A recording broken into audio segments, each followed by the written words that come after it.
ഗുരവേ ഗൗരചന്ദ്രായ രാധികായ തദാലയ കൃഷ്ണായ കൃഷ്ണഭക്തായ തദഭക്തായ നമോ നമഃ. ഹരേ കൃഷ്ണ. പ്രിയപ്പെട്ട എല്ലാ ഭക്തർക്കും ഒരിക്കൽ കൂടി എൻ്റെ വിനീതമായ സാഷ്ടാംഗ പ്രണാമം. ഗ്രന്ഥരാജ് ശ്രീമദ് ഭാഗവതം പ്രഥമ സ്കന്ധം നമ്മൾ ചർച്ച ചെയ്യുന്നു. അധ്യായം 2 നമ്മൾ പഠിച്ചു. 2 അധ്യായങ്ങൾ നമ്മൾ പഠിച്ചു. 3-ാമത്തെ അധ്യായമാണ് ഇന്ന് നമ്മൾ തുടങ്ങാൻ പോകുന്നത്. അപ്പോൾ എന്തൊക്കെയായിരുന്നു നമ്മൾ പഠിച്ച കാര്യങ്ങൾ? 3-ാമത്തെ അധ്യായം കഴിഞ്ഞ അധ്യായത്തിൻ്റെ തുടർച്ചയാണ്. നമ്മൾ മുന്നോട്ട് പോകുന്നു. 6 ചോദ്യങ്ങൾ സൂത ഗോസ്വാമിയോട് ശൗനകാദി ഋഷികൾ ചോദിച്ചു. അതിലെ കുറച്ച് ചോദ്യങ്ങളുടെ ഉത്തരങ്ങൾ 2-ാമത്തെ അധ്യായത്തിൽ നമ്മൾ കണ്ടു. ചോദ്യങ്ങൾ എന്താണെന്ന് എല്ലാവർക്കും അറിയാം, ഞാനത് റിപ്പീറ്റ് ചെയ്യുന്നില്ല. ഉത്തരം മുഴുവനായിട്ടും നമ്മൾ പറഞ്ഞിരുന്നു. ആചാര്യന്മാർ പറയുന്നുണ്ട്, അതായത് ഇതിനുള്ള ഉത്തരങ്ങൾ പല സ്ഥലങ്ങളിലായിട്ടും ഉണ്ട്, എന്നാൽ അതിൻ്റെ ഒരു തുടക്കം, അതിൻ്റെ ഒരു ചെറിയൊരു ഭാഗം 2-ാമത്തെ അധ്യായത്തിൽ ഉത്തരങ്ങൾ പറയുന്നുണ്ട്. അപ്പോൾ 2-ാമത്തെ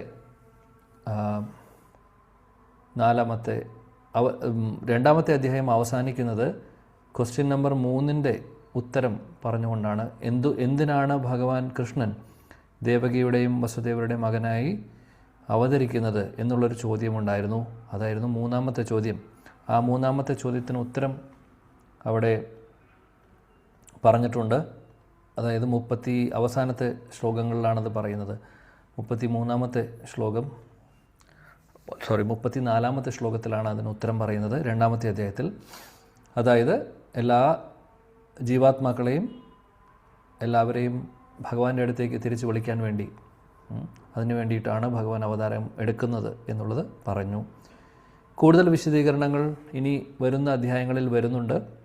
അതായത് വരുന്ന സ്കന്ധങ്ങളിൽ ശ്രീധർ സ്വാമി, നമ്മുടെ ആചാര്യൻ ശ്രീല വിശ്വനാഥ് ചക്രവർത്തി ഠാക്കൂർ, ഇവരെല്ലാവരും പറയുന്നു, ഇതല്ലാതെ ഈ 2-ാമത്തെ അധ്യായത്തിലെ 34-ാമത്തെ ശ്ലോകം അല്ലാതെയും പല സ്ഥലങ്ങളിലും ഭഗവാൻ എന്തിനവതരിച്ചു എന്നുള്ളത് പറയുന്നുണ്ട്. പ്രത്യേകിച്ചും നോക്കുവാണെങ്കിൽ കുന്തി മഹാറാണിയുടെ പ്രാർത്ഥന നോക്കുവാണെങ്കിൽ 8-ാമത്തെ അധ്യായമാണ് ഈ സ്കന്ധത്തിലെ പ്രഥമ സ്കന്ധം 1:8-35 ശ്ലോകം. അവിടെ കുന്തി മഹാറാണിയും പറയുന്നുണ്ട് കൃഷ്ണൻ്റെ അവതാരത്തിൻ്റെ ഉദ്ദേശം എന്താണെന്നുള്ളത്. ഇനി അതുമാത്രമല്ല, ദശമസ്കന്ധത്തിലും വരുന്നുണ്ട്, ഇതിനെക്കുറിച്ച് പറയുന്നുണ്ട്. അപ്പോൾ പല സ്ഥലങ്ങളിൽ അതിന് ഉത്തരം പറയുന്നു. അപ്പോൾ അങ്ങനെയാണ് നമ്മളിത് മനസ്സിലാക്കേണ്ടത്. ഇനി ചോദ്യം നമ്പർ 4 എന്തായിരുന്നു എന്ന് വെച്ചാൽ പുരുഷ അവതാരങ്ങളെക്കുറിച്ച് പറയാനാണ് പറയുന്നത്. ഇപ്പോൾ പുരുഷ അവതാരങ്ങളെക്കുറിച്ച് ചോദിച്ചു. അതിനുള്ള ഉത്തരം സൂത ഗോസ്വാമി കഴിഞ്ഞ അധ്യായത്തിൽ 2-ാമത്തെ അധ്യായത്തിൽ 30-ാമത്തെ ശ്ലോകം മുതൽ 30-31 ഈ 2 ശ്ലോകങ്ങളിലായിട്ട് അതിനെക്കുറിച്ച് പറഞ്ഞു. 32-33, അതായത് 30 മുതൽ 33 വരെ 4 ശ്ലോകങ്ങളിലായിട്ട് അദ്ദേഹം 4-ാമത്തെ ചോദ്യത്തിൻ്റെ ഉത്തരം പുരുഷ അവതാരങ്ങളെക്കുറിച്ച്, ഭഗവാന്റെ അവതാരങ്ങൾ, പുരുഷ അവതാരങ്ങൾ എന്തൊക്കെയാണെന്ന് ചോദിച്ചിരുന്നു. അതിനുള്ള ഉത്തരം അവിടെ പറയുന്നുണ്ട്. ഇനി 3-ാമത്തെ അധ്യായത്തിൽ തുടക്കത്തിൽ അതിൻ്റെ തുടർച്ചയാണ്. അതായത് 4-ാമത്തെ ചോദ്യം പുരുഷാവതാരങ്ങളെക്കുറിച്ചായിരുന്നു. പുരുഷാവതാരങ്ങളെക്കുറിച്ച് 4 ശ്ലോകത്തിൽ 2-ാമത്തെ അധ്യായത്തിൽ ഓൾറെഡി പറഞ്ഞു കഴിഞ്ഞു. എന്നാൽ സൂത ഗോസ്വാമി 3-ാമത്തെ അധ്യായം തുടങ്ങുമ്പോൾ ആദ്യത്തെ 5 ശ്ലോകങ്ങളിലും ഇവിടെ പുരുഷാവതാരങ്ങളെക്കുറിച്ച് തന്നെയാണ് പറയുന്നത്. അപ്പോൾ അതിൻ്റെ തുടർച്ചയാണ്. അപ്പോൾ 4-ാമത്തെ ചോദ്യത്തിൻ്റെ ഉത്തരം കുറച്ച് അവിടെ പറഞ്ഞു, കുറച്ച് ഇവിടെ പറയുന്നു. ഓക്കെ, അപ്പോൾ നമുക്ക് മുന്നോട്ട് പോവാം. ശ്ലോകം നമ്പർ 1. ഹരേ കൃഷ്ണ കൃഷ്ണ കൃഷ്ണ ഹരേ ഹരേ, ഹരേ രാം രാം രാം ഹരേ.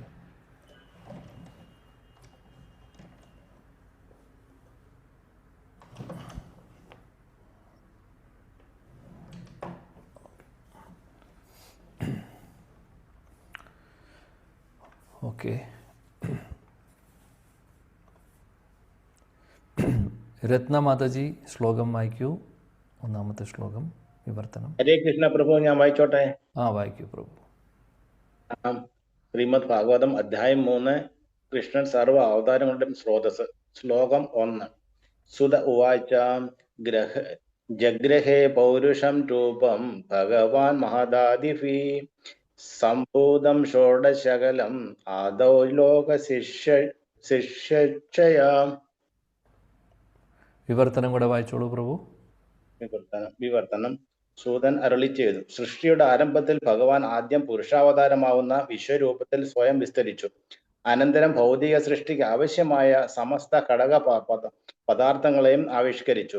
അപ്രകാരം ആദ്യം ഭൗതിക പ്രവൃത്തിയുടെ 16 തത്വങ്ങളുടെ സൃഷ്ടി സംഭവിച്ചു. ഭൗതിക പ്രപഞ്ചങ്ങളുടെ സൃഷ്ടിക്കാണ് ഇത് ചെയ്തത്. ഹരേ കൃഷ്ണ. താങ്ക് യു പ്രഭു. ഇവിടെ ആദ്യത്തെ ശ്ലോകത്തിൽ പറയുന്നു, സൂതഗോസ്വാമി ഉത്തരം പറയുന്നു, പുരുഷാവതാരങ്ങൾ 3 ആണ് അല്ലേ? നമുക്കറിയാം. കാരണ ഉദകശായ വിഷ്ണു, അല്ലെങ്കിൽ വേറെ പേരാണ് മഹാവിഷ്ണു. 2 ഗർഭോദകശായ വിഷ്ണു. 3 ക്ഷീരോദകശായ വിഷ്ണു. ആദ്യത്തെ ശ്ലോകത്തിൽ, ഇപ്പോൾ വായിച്ച ശ്ലോകത്തിൽ, പുരുഷാവതാരത്തിലെ ആദ്യത്തെ അവതാരം, അതായത് കാരണ ഉദകശായ വിഷ്ണുവിനെ കുറിച്ചാണ് പറയുന്നത്. അപ്പോൾ സൃഷ്ടിക്ക് മുമ്പ് അദ്ദേഹം വരുന്നു. ഇപ്പോൾ സംഘർഷനിൽ നിന്നാണ്, നമ്മളിത് നേരത്തെ ചർച്ച ചെയ്തിട്ടുണ്ട്, രണ്ടാമത്തെ ചതുർവ്യൂഹത്തിലെ മഹാസംഘർഷനിൽ നിന്നാണ് ശ്രീ കാരണോദകശായ വിഷ്ണു വരുന്നത്. അപ്പോൾ കാരണോദകശായ വിഷ്ണുവാണ് ഭൗതിക ലോകം സൃഷ്ടിക്കുന്നതിൻ്റെ ആദ്യത്തെ, അല്ലെങ്കിൽ അദ്ദേഹമാണ് ആദ്യ പുരുഷാവതാരം. അദ്ദേഹം ചെയ്യുന്നത് എന്തൊക്കെയാണ്? എല്ലാ മൂലകങ്ങളും സൃഷ്ടിക്കുന്നു. ഈ ശ്ലോകത്തിൽ പറയുന്നുണ്ട് മഹത് ആദിഭിഹി, അതായത് മഹത്തത്വം എന്ന് പറഞ്ഞു കഴിഞ്ഞാൽ എല്ലാ ഇൻഗ്രീഡിയൻസ്, അല്ലെങ്കിൽ എല്ലാ മൂലകങ്ങളും, ഈ സൃഷ്ടിക്ക് ആവശ്യമായിട്ടുള്ള എല്ലാം തന്നെ ഈ മഹത്തത്വത്തിലാണ് ഉള്ളത്. അപ്പോൾ ആ മഹത്തത്വം എവിടെ നിന്ന് വരുന്നു? ഭഗവാന്റെ സൃഷ്ടിയാണ്. ഭഗവാൻ അത് ആദ്യം ഉണ്ടാക്കുന്നു. അപ്പോൾ ഒരു ബിൽഡിംഗ് പണിയണമെങ്കിൽ നമുക്കതിനു വേണ്ടി ഒരുപാട് സാധനങ്ങൾ ആവശ്യമുണ്ട് അല്ലേ? ബിൽഡിംഗ് പണിയണമെങ്കിൽ ഇഷ്ടിക ആവശ്യമുണ്ട്, അല്ലെങ്കിൽ മെറ്റൽ ആവശ്യമുണ്ടാവും, സിമൻറ്റ് ആവശ്യമുണ്ട്, വെള്ളം ആവശ്യമുണ്ട്. എല്ലാം കൊണ്ടുവന്ന് അതിനെ ഒരു എൻജിനീയറും അല്ലെങ്കിൽ ഇത് പണി ചെയ്യുന്ന ആൾ അത് ഉപയോഗിച്ച് കെട്ടിടം പണിയുന്നു അല്ലേ? അപ്പോൾ കെട്ടിടം പണിയുന്ന പോലെ ഉദാഹരണമായി പറയുവാണെങ്കിൽ, ഈ ഭൗതിക പ്രപഞ്ചം സൃഷ്ടിക്കുന്നതിന് വേണ്ടി ബ്രഹ്മാണ്ടങ്ങൾ, അതേപോലെ ബ്രഹ്മാണ്ടത്തിനകത്ത് ഒരുപാട് ഗ്രഹങ്ങൾ, അതേപോലെ തന്നെ ജീവജാലങ്ങൾ എന്ന് പറഞ്ഞു കഴിഞ്ഞാൽ, ജീവജാലങ്ങൾ ഓൾറെഡി മഹാവിഷ്ണുവിൽ നിന്ന് വരുന്നു, എന്നാൽ അവർക്ക് ശരീരം കൊടുക്കണം. അപ്പോൾ ഒരുപാട് കാര്യങ്ങളുണ്ട്. വായു വേണം, വെള്ളം വേണം. ഇതെല്ലാം എവിടെ നിന്ന് വന്നു? ഭൂമി അപ്പോ അനലോ വായു. തീ വേണം, അല്ലെങ്കിൽ വെളിച്ചം വേണം, വെള്ളം വേണം, വായു വേണം. ഇതെല്ലാം ആവശ്യമാണ്. ഇതെല്ലാം ആരാണ് സൃഷ്ടിക്കുന്നത്? ഭഗവാൻ കാരണോദകശായ വിഷ്ണുവാണ് ഇതെല്ലാം സൃഷ്ടിക്കുന്നത്. അതാണ് പറയുന്നത് മഹത് ആദിഭിഹി. ഇവിടെ ശ്ലോകത്തിൽ നമ്മൾ കാണാം, ഭഗവാൻ മഹത് ആദിഭിഹി. അപ്പോൾ ഭഗവാനാണ് ഈ മൂലകങ്ങളെല്ലാം സൃഷ്ടിക്കുന്നത്. ഇനി 16 കാര്യങ്ങൾ ഇവിടെ പറയുന്നു. 16 പ്രിൻസിപ്പിൾസ്. അത് ഉദ്ദേശിക്കുന്നത് വേറെ ഒന്നുമല്ല, നമ്മുടെ പഞ്ചഭൂതങ്ങൾ, അത് കഴിഞ്ഞ് കഴിഞ്ഞാൽ, അതായത് ഭൂമി അപ്പോ അന്നലോ വായു ഖം, അതിനുശേഷം പിന്നെ ഇന്ദ്രിയങ്ങൾ, അതേപോലെ തന്നെ ഇന്ദ്രിയങ്ങൾ നമുക്കറിയാം, ഇന്ദ്രിയങ്ങൾ 10 ഉണ്ട് എന്നുള്ളത്. അതിനുശേഷം മനസ്സ്, ഇതെല്ലാം കൂടെ ചേർത്തിട്ടാണ്, അല്ലെങ്കിൽ സൂക്ഷ്മ ശരീരവും സ്ഥൂല ശരീരവും കൂടെ ചേർത്തിട്ടാണ് 16 ഇവർ പറയുന്നത്, 16 മൂലകങ്ങളെന്ന് പറയുന്നത്. അപ്പോൾ ഇവിടെ 16ൻ്റെ കണക്ക് പറയുന്നു, വേറെ സ്ഥലത്ത് 23ന് കണക്ക് പറയുന്നുണ്ട്, വേറെ സ്ഥലത്ത് 24ന് കണക്ക് പറയുന്നുണ്ട്. അപ്പോൾ ഇതെല്ലാം കൂടെ കൺഫ്യൂഷൻ്റെ ആവശ്യമില്ല. ഈ കൺഫ്യൂഷൻ ഭഗവാൻ കൃഷ്ണൻ തന്നെ മാറ്റുന്നുണ്ട്. ഉദ്ധവഗീത 11ാമത്തെ സ്കന്ധത്തിലുള്ളതാണ്.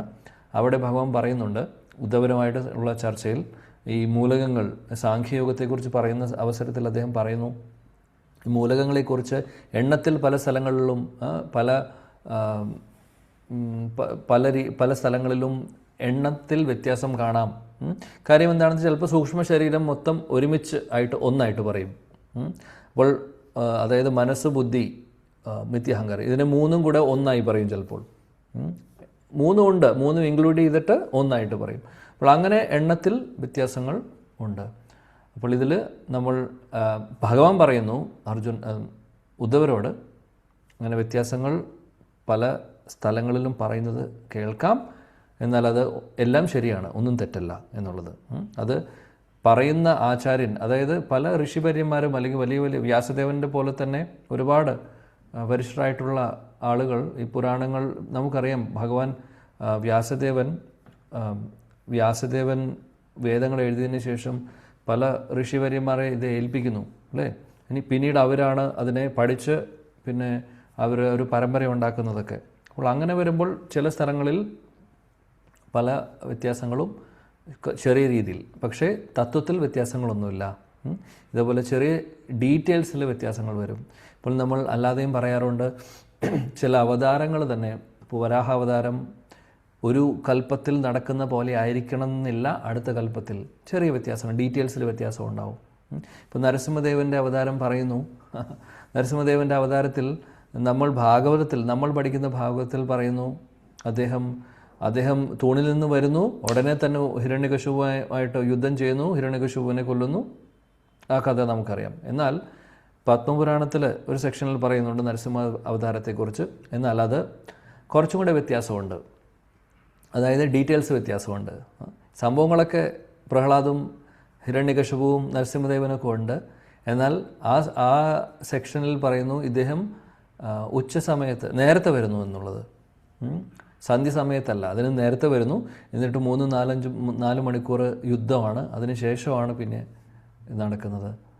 പിന്നെ അല്ലാതെ തൂണിൽ നിന്നല്ലാതെ വരുന്നതായിട്ടുള്ളതും പറയുന്നുണ്ട്. അപ്പോൾ കൽപ്പഭേദം അനുസരിച്ച് ചെറിയ ഡീറ്റെയിൽസിലെ വ്യത്യാസങ്ങളുണ്ടാവും. അതേപോലെ തന്നെയാണ് നമ്മൾ മനസ്സിലാക്കേണ്ടത് മൂലകങ്ങളെക്കുറിച്ചും.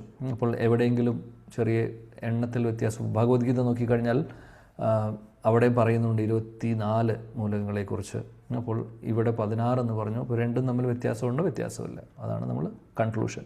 ഓക്കെ, ഇതെല്ലാം ഈ മൂലകങ്ങളൊക്കെ എന്തിനാണ് ആവശ്യമുള്ളത്? ഈ ഭൗതിക പ്രകൃതി അല്ലെങ്കിൽ ഭൗതിക ലോകത്തെ സൃഷ്ടിക്കുന്നതിന് വേണ്ടിയിട്ടാണ്. അപ്പോൾ നമ്മൾ പറഞ്ഞിട്ടുണ്ട്, കാരണോദകശായി വിഷ്ണുവിൻ്റെ ശരീരത്തിൽ നിന്ന് അദ്ദേഹം ശ്വാസം പുറത്തേക്ക് വിടുന്ന സമയത്ത് ആണ് അദ്ദേഹത്തിൻ്റെ ശരീരത്തിൽ നിന്ന് ബ്രഹ്മാണ്ടങ്ങൾ വരുന്നു. അതായത് അദ്ദേഹം അങ്ങനെയാണ് സൃഷ്ടി നടത്തുന്നത്, അതായത് മൂലകങ്ങളെ സൃഷ്ടിക്കുന്നത്. അതിനുശേഷം മഹത്വത്തിൽ ഈ പറയുന്ന മൂലകങ്ങളൊക്കെ ഉണ്ട്. അതനുസരിച്ച് പിന്നീട് അതിനുവേണ്ടി മഹത്വത്വം എന്ന് ഉദ്ദേശിക്കുന്നത് ഈ ഭൗതിക പ്രപഞ്ചം സൃഷ്ടിക്കുന്നതിന് വേണ്ടിയിട്ട് ഉള്ള ഒരു സ്ഥലം എന്ന് വേണമെങ്കിൽ കണക്കാക്കാം.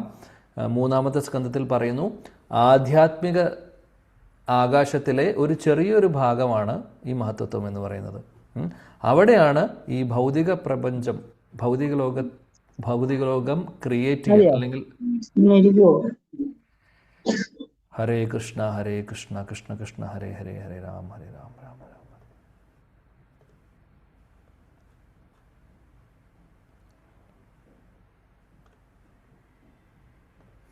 എല്ലാവരും ദയവ് ചെയ്ത് മ്യൂട്ട് ചെയ്ത് വയ്ക്കുക.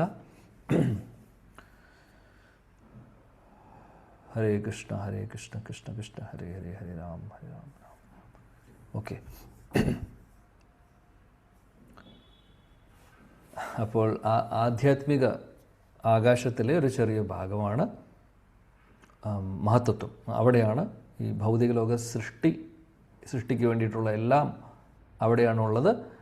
ഭഗവാൻ അവിടെയാണ് വെച്ചിട്ടുള്ളത്. പിന്നെ അവിടെ നിന്നാണ് പിന്നെ ഇത് അതായത് പ്രകടമാവുന്നത്. ഭഗവാന്റെ ദൃഷ്ടി പതിയുന്ന സമയത്ത് ശബ്ദം, അതേപോലെ ആകാശം, ഭൂമി, വായു, അതേപോലെ വെള്ളം, ഇതെല്ലാം ഓരോന്നോരോന്നായിട്ട് ഓരോ സ്റ്റെപ്പ് ബൈ സ്റ്റെപ്പായിട്ട് അതിൻ്റെ സൃഷ്ടി നടക്കുന്നുണ്ട്. ഇതെല്ലാം നമ്മൾ 3-ാമത്തെ സ്കന്ധത്തിൽ പഠിക്കും. എനിവേ, ജസ്റ്റ് പറഞ്ഞു എന്ന് മാത്രം. അപ്പോൾ ഇവിടെ മൂലകങ്ങളെക്കുറിച്ചാണ് പറയുന്നത്. അപ്പോൾ ഈ മൂലകങ്ങളെ സൃഷ്ടിക്കുന്നതും ബ്രഹ്മാണ്ടങ്ങളെല്ലാം വരുന്നതും ഭഗവാൻ കാരണ ഉദകശായി വിഷ്ണുവിൽ നിന്നാണ് എന്നുള്ളത് നമ്മൾ മനസ്സിലാക്കുക. എന്നാൽ പ്രഭുപാദി ഇവിടെ ഒരു കാര്യം പറയുന്നു. ഭഗവാൻ കൃഷ്ണൻ പറയുന്നുണ്ട് ഭഗവത്ഗീതയിൽ, അദ്ദേഹം ഭാവാർത്ഥത്തിൽ ശിലപ്രഭുപാദ് പറയുന്നത് എന്താണ്? ഭഗവത്ഗീതയിൽ പറയുന്നുണ്ട് ഈ ഭൗതിക പ്രപഞ്ചം മുഴുവനും മെയിൻറ്റെയിൻ ചെയ്യുന്നത് അല്ലെങ്കിൽ ഇത് പരിപാലിക്കുന്നത് ഞാനാണ് എന്നുള്ളത്. ഈ ഭൗതിക പ്രപഞ്ചം മുഴുവൻ ഇരിക്കുന്നത് എൻ്റെ ഒരു ചെറിയൊരു അംശത്തിലാണെന്ന് പറയുന്നുണ്ട്. അതാവാ ബഹുനൈതേന കിം ജ്ഞാതേന തവാർജുന, അവിടെ ആ ശ്ലോകത്തിൽ പറയുന്നു, 10-ാമത്തെ അധ്യായത്തിൽ 42-ാമത്തെ ശ്ലോകത്തിൽ അവിടെ പറയുന്നു, ഏകാംശേന സ്ഥിതോ ജഗത്, ഏകാംശേന സ്ഥിതോ ജഗത്, എൻ്റെ ഒരു ചെറിയൊരു അംശത്തിലാണ് ഈ ജഗത്ത് മുഴുവനുള്ളതെന്ന്. അതായത് ഭഗവാന്റെ ശക്തിയുടെ ഒരു ചെറിയൊരു ഭാഗം മാത്രം. അല്ലെങ്കിൽ ഭഗവാന്റെ അംശത്തിൻ്റെ ഒരു ചെറിയൊരു കണം അത്രയേ ഉള്ളൂ എന്നാ പറയുന്നത്. എന്ത്? ഈ ഭൗതിക പ്രപഞ്ചം മുഴുവനും, ഈ അനേക കോടി ബ്രഹ്മാണ്ടങ്ങളുള്ളതെല്ലാം ഭഗവാൻ പറയുന്നു ഏകാംശേന സിദ്ധോ ജഗത്ത്. അപ്പോൾ എന്തായിരിക്കും ഭഗവാന്റെ പവർ, ഭഗവാന്റെ ശക്തി എന്തായിരിക്കും? ചെറിയൊരു അംശമാണെന്നാണ് പറയുന്നത്. അപ്പോൾ ഭഗവത്ഗീതയിലെ അത് പ്രൂവ് ചെയ്യുന്നുണ്ട്. ആ അർജുനനോട് പറയുന്നത് വ്യക്തി ആരാണ്? ഭഗവാൻ കൃഷ്ണൻ നേരിട്ടാണ് പറയുന്നത്. ഭഗവാൻ പറയുന്നത് എൻ്റെ അംശം, എൻ്റെ ഒരു ചെറിയൊരു അംശമാണെന്ന് പറയുന്നത്, വേറെ ആരുടെയല്ല പറയുന്നത്. അപ്പോൾ അതിൽ നിന്നും ക്ലിയറാണ് കൃഷ്ണൻ തന്നെയാണ് പരമദിവ്യോത്തമ പുരുഷൻ എന്നുള്ളത്. നമുക്കറിയാം, പ്രഭുപാദ് പറയുന്നു ഷഡൈശ്വര്യങ്ങളെക്കുറിച്ച്, ഷഡൈശ്വര്യ പൂർണ്ണമം ആണ് ഭഗവാൻ. എല്ലാ ഷഡൈശ്വര്യങ്ങളും 6 ഐശ്വര്യങ്ങളും പൂർണ്ണമായിട്ടും 100% ഒരേ ഒരു വ്യക്തി ഭഗവാൻ മാത്രമാണ്. അപ്പോൾ ഭഗവാന്റെ അതാണ് ഐശ്വര്യങ്ങളും ഭഗവാന്റെ ആ ഒരു പ്രഭാവം. പിന്നീട് പ്രഭുപാദ് പറയുന്നു ഈ കാരണോദകശായ വിഷ്ണു, ഇനി 3-ാമത്തെ സ്കന്ധത്തിലും പറയുന്നുണ്ട്, അത് ഞാനൊന്നിവിടെ വ്യക്തമാക്കാം അതിനെക്കുറിച്ച്.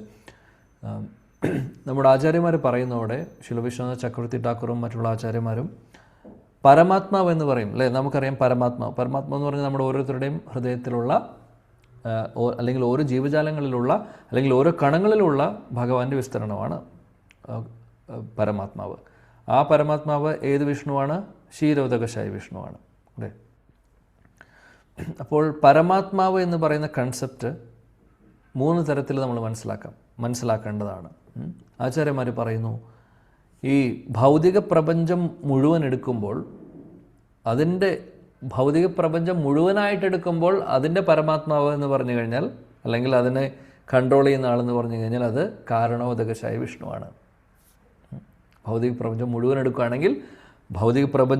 എടുക്കുകയാണെങ്കിൽ അതിൻ്റെ പരമാത്മാവ് എന്ന് പറഞ്ഞു കഴിഞ്ഞാൽ കാരണോദകശായ വിഷ്ണുവാണ് എന്നുള്ളത്. ഇനി ഗർഭോദകശായ വിഷ്ണു എന്താണ് ചെയ്യുന്നത്? ഗർഭോദകശായ വിഷ്ണു 2ാമത്തെ വിസ്തരണമാണ്.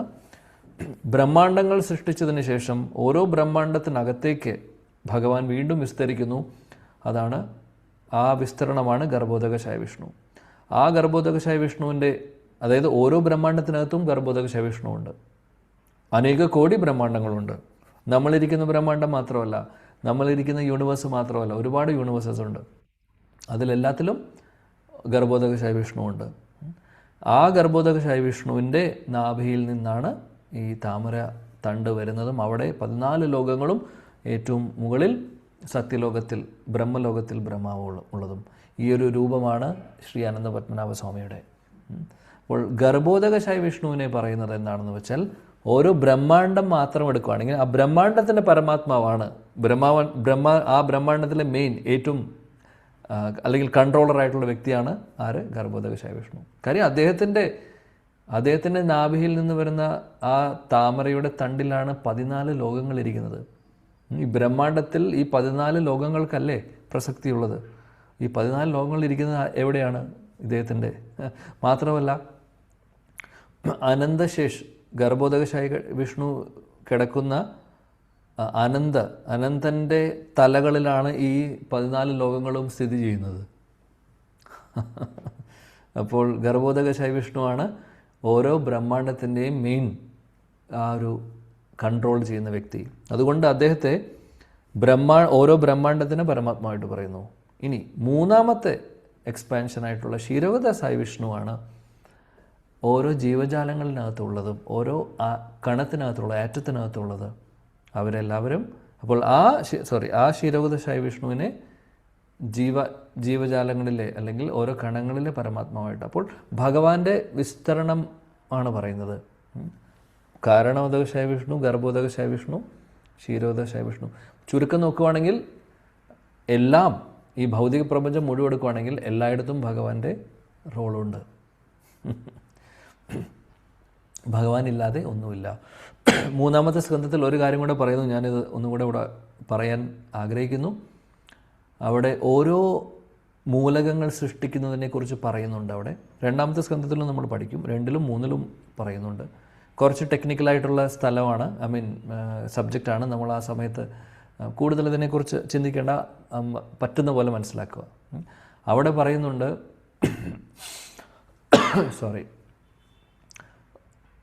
ശബ്ദത്തിൽ നിന്ന് ആകാശം വരുന്നു എന്നുള്ളത്. അപ്പോൾ ശബ്ദത്തിൽ നിന്ന് ആകാശം വരുന്നു, അതിനുശേഷം പിന്നെ അടുത്ത എലമെൻ്റ് വരുവാണ് ചെയ്യുന്നത്. നമ്മുടെ സ്പർശം എന്ന് പറയുന്നത്. അതിനുശേഷം വായുവാണ് വരുന്നത്. അപ്പോൾ ഈ ഓരോ വായു വരുന്നു, പിന്നീട് അഗ്നി വരുന്നു, വെള്ളം വരുന്നു, ഭൂമി വരുന്നു. അങ്ങനെ ഒരു സ്റ്റെപ്പ് ബൈ സ്റ്റെപ്പായിട്ടാണ് വരുന്നത്. ഓരോ എലമെൻറ്റും അല്ലെങ്കിൽ ഓരോ മൂലകങ്ങളും സൃഷ്ടിക്കുമ്പോൾ അല്ലെങ്കിൽ സൃഷ്ടി നടക്കുന്നതായിട്ട് പ്രക്രിയ പറയുന്നുണ്ട്. അവിടെ ഭഗവാന്റെ ദൃഷ്ടിയില്ലാതെ ഒന്നുമില്ല. അപ്പോൾ കോമൺ ആയിട്ടുള്ളത് അതാണ്. ഭഗവാന്റെ റോൾ അവിടെയുണ്ട്. അദ്ദേഹത്തെ മാറ്റി നിർത്തിയിട്ട് ഒന്നുമില്ല. അപ്പോൾ എല്ലാത്തിൻ്റെയും അസ്തിത്വം എന്ന് പറയുന്നത് ഭഗവാനാണ്. പല ആളുകളും പറയുന്ന പോലെ, പല സയൻറ്റിസ്റ്റുമാരും പറയുന്ന പോലെ ഇതെല്ലാം അതായത് ബിഗ് ബാങ് തിയറി എന്നൊക്കെ കേട്ടിട്ടുണ്ടാവും. അങ്ങനെയൊക്കെ നമ്മൾ സ്കൂളുകളിലോ കോളേജുകളിലോ ഒക്കെ പഠിച്ചിട്ടുണ്ടാവും ഒരുപക്ഷെ. ബിഗ് ബാങ് തിയറി എന്ന് പറഞ്ഞു കഴിഞ്ഞാൽ ആ ഒരു തിയറിയിൽ പറയുന്നത് എന്താണെന്ന് വെച്ചാൽ, ഏതോ ഒരു സമയത്ത് ഏതൊരു സാഹചര്യത്തിൽ എന്തൊക്കെയോ സംഭവിച്ചു, അങ്ങനെ കുറേ ഗ്രഹങ്ങളുണ്ടായി, കുറേ പ്ലാനറ്റുകളുണ്ടായി, ഈ ബ്രഹ്മാണ്ഡം ഉണ്ടായി, ജീവജാലങ്ങൾ പെട്ടെന്ന് പൊട്ടി മുളയ്ക്കപ്പെട്ടു. അങ്ങനെയൊക്കെ പറയുന്ന പല പല തിയറികളുണ്ട്. പിന്നെ വേറെ കൂട്ടർ പറയുന്നു, ആദ്യം നമ്മൾ കുരങ്ങന്മാരായിരുന്നു, കുരങ്ങന്മാരിൽ നിന്ന് പരിണാമം സംഭവിച്ച് മനുഷ്യരായി മാറി എന്നുള്ളതൊക്കെ. അങ്ങനെ പല പല തിയറീസുണ്ട്. ഇതെല്ലാം നമ്മൾ സ്കൂളിലും കോളേജിലും പഠിച്ചിട്ടുണ്ടാവും, ഇപ്പോഴും പഠിക്കുന്നുണ്ടാവും കുട്ടികൾ. എന്നാൽ ശ്രീമദ് ഭാഗവതം ഇതിനെല്ലാത്തിനും ഉത്തരം പറയുന്നുണ്ട്. ഇതെല്ലാം വളരെ വളരെ ക്ലാരിറ്റിയോടുകൂടി ഭാഗവതത്തിൽ പറയുന്നു. അങ്ങനെ ഒരു സുപ്രഭാതത്തിൽ ഇടിവെട്ട് വന്നപ്പോൾ സംഭവിച്ചതല്ല. ഒരു ബോംബ് പൊട്ടിയ പോലെ, ബിഗ് ബാങ് തിയറി എന്ന് പറയുന്ന ആ തിയറിയിൽ തന്നെ പറയുന്നത്, ബോംബ് പൊട്ടുന്ന പോലത്തെ ഒരു പ്രക്രിയ നടന്നു. അതെന്താ നടന്നതെന്ന് ആർക്കും അറിയില്ല. അങ്ങനെയാണ് ശാസ്ത്രജ്ഞർ പറയുന്നത്. അത് നടന്നപ്പോൾ ഒരുപാട് ബ്രഹ്മാണ്ഡങ്ങൾ വന്നു. ഒരുപാട് ബ്രഹ്മാണ്ഡത്തിൻ്റെ കൺസെപ്റ്റ് അവിടെ പറയുന്നില്ല. ഒരുപാട് പ്ലാനറ്റുകൾ വന്നു. ആളുകൾക്ക് അറിയില്ല വേറെ യൂണിവേഴ്സ് ഉണ്ടോ എന്നുള്ളത്. ശാസ്ത്രജ്ഞർക്ക് ഭഗവാന്റെ ശരീരത്തിൽ നിന്ന് ഇത്രയും അനേക കോടി ബ്രഹ്മാണ്ഡങ്ങൾ വരുന്നു എന്നുള്ളതൊന്നും അറിയില്ല. ഈ ബ്രഹ്മാണ്ഡത്തിലെ കാര്യം പോലും അവർ പൂർണ്ണമായിട്ട് മനസ്സിലാക്കാൻ അവർക്ക് സാധിക്കുന്നില്ല. അപ്പോൾ പറഞ്ഞ പോയിൻ്റ് എന്താണെന്ന് വെച്ചാൽ, അവിടെ പറയുന്നു 3-ാമത്തെ സ്കന്ധത്തിൽ ഭഗവാന്റെ പ്രസൻസ് ഇല്ലാതെ ഒന്നും നടക്കില്ല എന്നുള്ളത്. അപ്പോൾ ഇത് വളരെ ഇമ്പോർട്ടൻ്റ് ആയിട്ടുള്ള കാര്യമാണ്.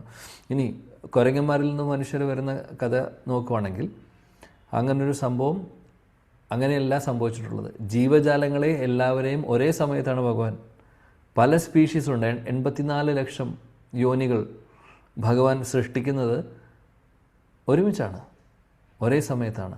അങ്ങനെ എല്ലാം അത് പരിണാമം എന്ന് ഉദ്ദേശിക്കുന്നത് ആക്ച്വലി നമ്മുടെ ബോധം, നമ്മുടെ കോൺഷ്യസ്നെസ്സിൻ്റെ ഒരു എവല്യൂഷനുണ്ട്. ഇപ്പോൾ നമ്മൾ മൃഗമായിട്ടിരിക്കുമ്പോഴുള്ള ബോധമല്ല മനുഷ്യനായിട്ടിരിക്കുമ്പോൾ. അപ്പോൾ അതിന് വ്യത്യാസം വന്നിട്ടുണ്ട്, ശരിയാണ്.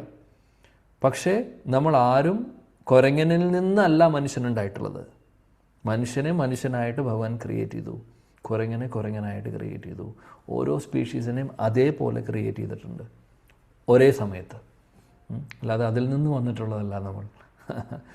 ആകെ വ്യത്യാസം ആ ചേഞ്ച് ഓഫ് കോൺഷ്യസ്നെസ് ഉണ്ട്. കാര്യം അത് നാച്ചുറലായിട്ട് നമുക്ക് മനസ്സിലാക്കാം, സ്വാഭാവികമായിട്ട് നമുക്ക് മനസ്സിലാക്കാവുന്ന കാര്യമാണ്. മൃഗങ്ങൾക്കും മരങ്ങൾക്കും ഉള്ള കോൺഷ്യസ്നെസ് അല്ല, ബോധമല്ല നമുക്കുള്ളത്. നമ്മളെക്കാൾ ബുദ്ധിശാലികളുമാണ്, അല്ലെങ്കിൽ കൂടുതൽ ബോധത്തിൽ മുന്നാണ് അല്ലെങ്കിൽ മുമ്പിലാണ് ദേവതമാർ. അവരുടെ ബുദ്ധിയും അവരുടെ ശക്തിയൊക്കെ കൂടുതലാണ്, അല്ലേ? അപ്പോൾ അതിന് ഒരു ലെവലുകളുണ്ട്. എന്നാൽ ഇതെല്ലാം ഭഗവാന്റെ സൃഷ്ടിയാണ്. അപ്പോൾ മനസ്സിലാക്കേണ്ട ഒരുപാട് കാര്യങ്ങളുണ്ട്. അപ്പോൾ സയൻറ്റിസ്റ്റുമാരും പറയുന്നത് പല കാര്യങ്ങളിലും ഇതേപോലെ തെറ്റായിട്ടുള്ള തിയറികളൊക്കെ നമ്മൾ പഠിക്കുന്നു. പക്ഷെ ഒരു കാര്യം പറയുന്നു, ഡിസ്ക്ലെയിമർ ഞാൻ പറയുന്നത് എന്താണെന്ന് വെച്ചാൽ, പരീക്ഷയിൽ എഴുതി വെച്ചാൽ ഇതൊന്നും മാർക്ക് കിട്ടാൻ പോകുന്നില്ല. കുട്ടികൾ പഠിക്കുന്നവരാരെങ്കിലും ഉണ്ടെങ്കിൽ, അപ്പോൾ അവിടെ എന്താണോ സ്കൂളിൽ പഠിക്കുന്നത്, സിലബസിലുള്ളത് അത് തന്നെ നമ്മൾ എഴുതിയാലേ മാർക്ക് കിട്ടുകയുള്ളൂ. അല്ലാതെ ഭാഗവതത്തിൽ പറയുന്നത് എഴുതി കഴിഞ്ഞാൽ അവിടെ മാർക്ക് വീഴില്ല. നമ്മൾ ആരാണെന്ന് ചോദിച്ചു കഴിഞ്ഞാൽ ഹൂ ആർ യു എന്ന് ചോദിച്ചു കഴിഞ്ഞാൽ I am a human being, I am a male, I am a female, I am so and so, നമ്മുടെ പേരും എഴുതി വെച്ചാൽ മാർക്ക് ചിലപ്പോൾ വരും. അവിടെ നമ്മൾ എഴുതുവാണ് ഐ ആം എ സോൾ, ഭഗവാന്റെ അംശമാണ് എന്ന് പറഞ്ഞ് എഴുതി വെച്ചാൽ മാർക്ക് കിട്ടുമോ? പരീക്ഷയിൽ മാർക്ക് കിട്ടില്ല അതിൽ. പക്ഷേ ഭഗവാന്റെ മുമ്പിലുള്ള പരീക്ഷയിൽ മാർക്കുണ്ട്, സ്കൂളിലെ പരീക്ഷയിൽ മാർക്ക് കിട്ടില്ല. അപ്പോൾ ഇത് രണ്ടും, ഇപ്പോൾ ആധ്യാത്മിക പഠനവും ഭൗതിക പഠനവും രണ്ടും ഒരേപോലെ നമ്മൾ ഒരുമിച്ച് പഠിച്ച് അതിൻ്റെ രണ്ടിൻ്റെ വ്യത്യാസം മനസ്സിലാക്കി, അല്ലെങ്കിൽ അതിൻ്റെ ഒരു കൺക്ലൂഷനിൽ നമ്മൾ എത്തണം. അപ്പോൾ കുട്ടിക്കാലം മുതലേ കുട്ടികൾക്ക് നല്ല രീതിയിൽ ട്രെയിനിങ് കൊടുക്കുകയാണെങ്കിൽ അവർക്ക് തിരിച്ചറിയാൻ സാധിക്കും ഇത് എഴുതുന്നത്, പരീക്ഷയിൽ എഴുതുന്നത് എന്തിനു വേണ്ടിയിട്ടാണെന്നുള്ളതും, അതേപോലെ ശരിയായിട്ടുള്ള അറിവ് എന്താണെന്നുള്ളതും. സൈമൾട്ടേനിയസ്ലി ഭാഗവതം പഠിക്കുമ്പോൾ എല്ലാം സാധിക്കും. ഭാഗവതത്തിൽ എല്ലാം ഉണ്ട്. ഇനി 3-ാമത്തെ സ്കന്ധത്തിൽ ഒരു സെക്ഷനിൽ ഗർഭത്തിലുള്ള ശിശുവിനെക്കുറിച്ച്, ഗർഭത്തിലുള്ള ശിശുവല്ല, ഒരു കുട്ടി എങ്ങനെ ജനിക്കുന്നു എന്നുള്ളതിൻ്റെ ആ ഒരു പ്രക്രിയ പറയുന്നുണ്ട്. ശാസ്ത്രജ്ഞന്മാർ കണ്ടുപിടിക്കാത്ത കാര്യങ്ങൾ അതിനു മുമ്പ് ഭാഗവതത്തിലെല്ലാം പറഞ്ഞിട്ടുണ്ട്. ഇപ്പോഴും പലതും കണ്ടുപിടിക്കുന്നേ ഉള്ളൂ അവർ. അതാണ് ഭാഗവതത്തിൻ്റെ പ്രത്യേകത. ഭാഗവതത്തിലെല്ലാം ഉണ്ട്. ശ്രീലപ്രഭുപാദി പറയുന്നു കാരണോദശായ വിഷ്ണുവിനെക്കുറിച്ചും ഗർഭോദകശായ വിഷ്ണുവിനെക്കുറിച്ചും ഭാഗവതത്തിൽ പറയുന്നു. പിന്നീട് പ്രഭുപാദ് പറയുന്നു നമ്മൾ ഓരോരുത്തരും നിത്യബദ്ധരാണ്. നിത്യബദ്ധരെന്ന് പറഞ്ഞു കഴിഞ്ഞാൽ ജന്മജന്മാന്തരങ്ങളായിട്ട് നമുക്കറിയില്ല എന്നാണ് ഈ ഒരു ഭൗതിക ലോകമായിട്ട് സമ്പർക്കം നമുക്ക് വന്നിട്ടുള്ളത് എന്നുള്ളത്. നിത്യബദ്ധരായിട്ടുള്ള ജീവാത്മാക്കളാണ് നമ്മൾ. നമ്മുടെ മിഥ്യാഹങ്കാരം ഉപയോഗിച്ച് ഇവിടെ എൻജോയ് ചെയ്യാൻ നോക്കിക്കൊണ്ടിരിക്കുകയാണ്. ഇതാണ് സംഭവിച്ചുകൊണ്ടിരിക്കുന്നത്. എന്നാൽ പ്രഭുപാദ് പറയുന്നത് എന്താണെന്ന് വെച്ചാൽ ഈ ഭൗതിക ലോകം സൃഷ്ടിച്ചിട്ടുള്ളത്, ഭഗവാൻ സൃഷ്ടിച്ചിട്ടുള്ളത് വേറെ ഒന്നിനും വേണ്ടിയിട്ടല്ല.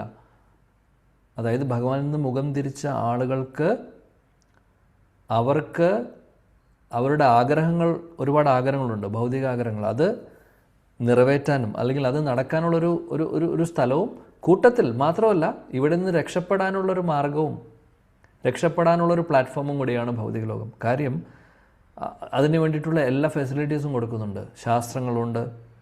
ഭഗവാൻ നേരിട്ട് അവതാരങ്ങൾ എടുത്തു വരുന്നു. എന്തിനാണ് ഭഗവാൻ അവതാരം എടുക്കുന്നത്? ഭഗവാൻ അവതാരം എടുക്കുന്നത് ഭൗതിക ലോകത്തിലാണ്. ആധ്യാത്മിക ലോകത്തിൽ ശാശ്വതമായിട്ട് ഭഗവാനുണ്ട്. അവിടെ അവതാരം എടുക്കേണ്ട ആവശ്യമില്ല. അവതാരം എന്ന് പറഞ്ഞാൽ എന്താണ്? അവതാരം എന്ന് പറഞ്ഞു കഴിഞ്ഞാൽ ആ ലോകത്തിൽ നിന്ന് ഈ ലോകത്തിലേക്ക് വരുന്നതിനെയാണ് അവതാരം എന്ന് പറയുന്നത്. അവതരിക്കുക. അവിടെ അവതരിക്കേണ്ട ആവശ്യമില്ല. അവിടെ ഓൾറെഡി ഉണ്ട് അദ്ദേഹം എപ്പോഴും ശാശ്വതമായിട്ട്. അപ്പോൾ ഈ അവതാരങ്ങളൊക്കെ നടക്കുന്നത് ഭൗതിക ലോകത്തിലാണ്. ഓരോ ബ്രഹ്മാണ്ടത്തിലും ഭഗവാന്റെ ലീലകൾ ഇപ്പോൾ നടന്നുകൊണ്ടിരിക്കുന്നുണ്ട്.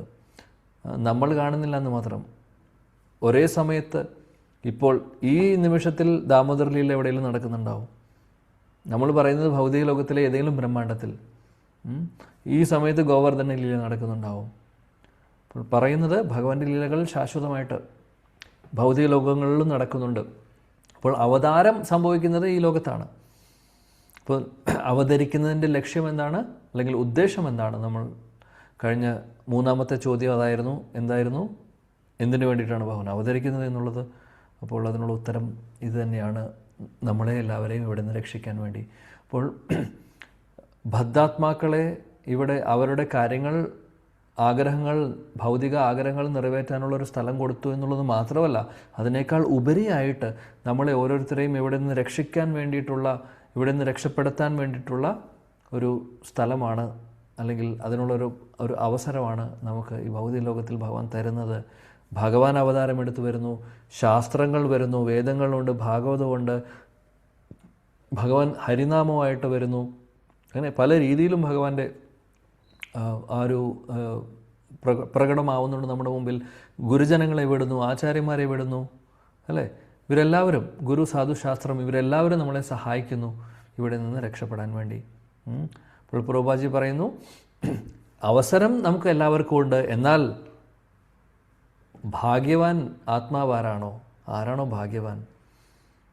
അല്ലെങ്കിൽ ആർക്കാണോ ഭാഗ്യമുള്ളത്, അങ്ങനെയുള്ളൊരു ബഹുനാം ജന്മനാം അന്തേ ജ്ഞാനവാമ പ്രപത്യതേ വാസുദേവ സർവമിതി സ മഹാത്മ സുദുർലഭ. 7-ാമത്തെ അധ്യായത്തിലെ ശ്ലോകമാണ് ഭഗവത്ഗീതയിൽ.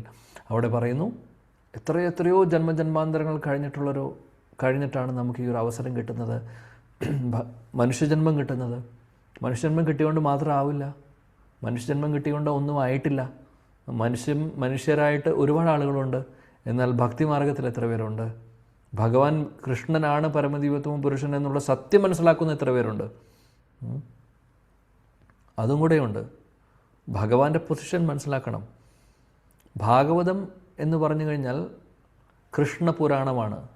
കൃഷ്ണനെക്കുറിച്ച് പറയുന്നു പുരാണമാണ്. അതായത് ഭഗവാനെക്കുറിച്ച് മാത്രമേ പറയുന്നുള്ളൂ ത്രൂ ഔട്ട്. അത് ഷഡ്സന്ദർഭ ജീവഗോസ്വാമിയുടെ ഭാഗവതത്തിൻ്റെ തത്വങ്ങളെക്കുറിച്ച് പറയുന്ന ഒരു അദ്ദേഹം എഴുതിയിട്ടുള്ളതാണ്. വളരെ ഡീപ്പായിട്ടുള്ള സബ്ജക്റ്റാണ്. അപ്പോൾ അവിടെ അദ്ദേഹത്തിൻ്റെ അനാലിസിസ് പ്രകാരം നോക്കിക്കഴിഞ്ഞാൽ എല്ലാം ഭഗവാൻ കൃഷ്ണനെക്കുറിച്ചാണ് പറയുന്നത്. പരമദിവ്യത്വം പുരുഷൻ കൃഷ്ണസ്തു ഭഗവാൻ സ്വയം എന്നുള്ളത് പ്രൂവണാണ്. അത് ഭാഗവതത്തിൽ തന്നെ ഒരുപാട് സ്ഥലങ്ങളിൽ പറയുന്നുണ്ട്. ജീവഗോസ്വാമി അതിനെല്ലാം കൃഷ്ണ സന്ദർഭത്തിൽ ഭംഗിയായിട്ട് ക്രമീകരിച്ച് അദ്ദേഹത്തെ അത് പ്രസൻറ്റ് ചെയ്യുന്നുണ്ട്. എന്തെങ്കിലും ഒരു അവസരം കിട്ടുവാണെങ്കിൽ നമുക്ക് അതിനെക്കുറിച്ച് ചർച്ച ചെയ്യാം. അത് ചർച്ച ചെയ്ത് കഴിഞ്ഞാൽ പിന്നെ ഒരു സംശയവുമില്ല, ഭഗവാൻ കൃഷ്ണൻ തന്നെയാണോ പരമദിവ്യത്വം പുരുഷൻ. ശ്രീമദ് ഭാഗവതം വായിക്കുന്ന ഓരോരുത്തർക്കും ആ ഒരു വിശ്വാസം വളരെ ദൃഢമാവും. അതേപോലെയാണ് ശീലജീവഗോസ്വാമി പറയുന്നത്. ശീലജീവഗോസ്വാമിയെ പോലെ ഒരു പരിശുദ്ധ ഭക്തനും പണ്ഡിതനുമായിട്ടുള്ള ഒരാളും ഉണ്ടായിരുന്നില്ല.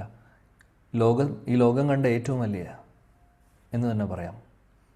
ഈ ഒരു ജനറേഷനിലല്ല, ഏത് ജനറേഷനിലും അത്രമാത്രം കോൺട്രിബ്യൂഷനാണ് അദ്ദേഹം ചെയ്തിട്ടുള്ളത്.